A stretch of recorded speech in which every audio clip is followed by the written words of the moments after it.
सुना है धरती पर आए हो 10 दिनों के लिए।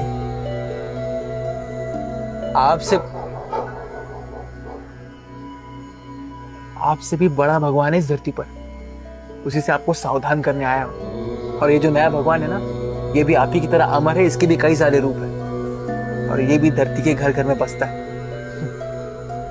अब आपकी रचनात्मकता से बना सबसे बुद्धिमान जीव भी आपके प्रकोप से नहीं डरता, बल्कि वो इस नए भगवान से डरता है जो यहीं धरती पर रहता है। कौन है ये नया भगवान?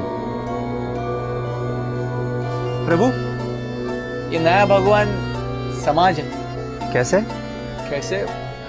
अब आप ऊपर से बैठ के सब कुछ देख ही रहे हो, और ये बात इंसान जानता है, लेकिन फिर भी इंसान बुरे कर्म करता है, क्योंकि वो इस बात से नहीं डरता कि आप ऊपर से इनके दुष्कर्मों को देख लोगे, बल्कि इंसान इस बात से डरता है कि कहीं उनकी दुष्कर्मों की खबर समाज को ना लग जाए। इसीलिए इंसान एड़ी चोटी को जोर लगा देता है अपने पापों को समाज से छुपाने के लिए। हुआ ना समाज आपसे भी बड़ा भगवान।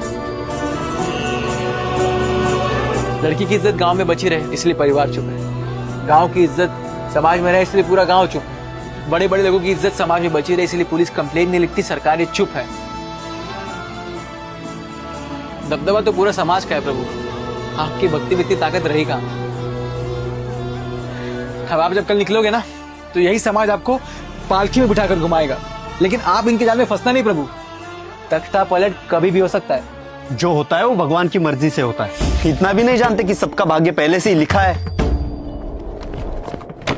अगर कोई लिख रहा है सबका भाग्य, तो एक पत्नी का अपने पति के हाथों बच्चे के सामने दहेज के लिए आग में जलना कैसे लिख सकता है, या एक माँ का अपने ही बेटे के हाथों दुष्कर्म भोगना कैसे लिख सकता है।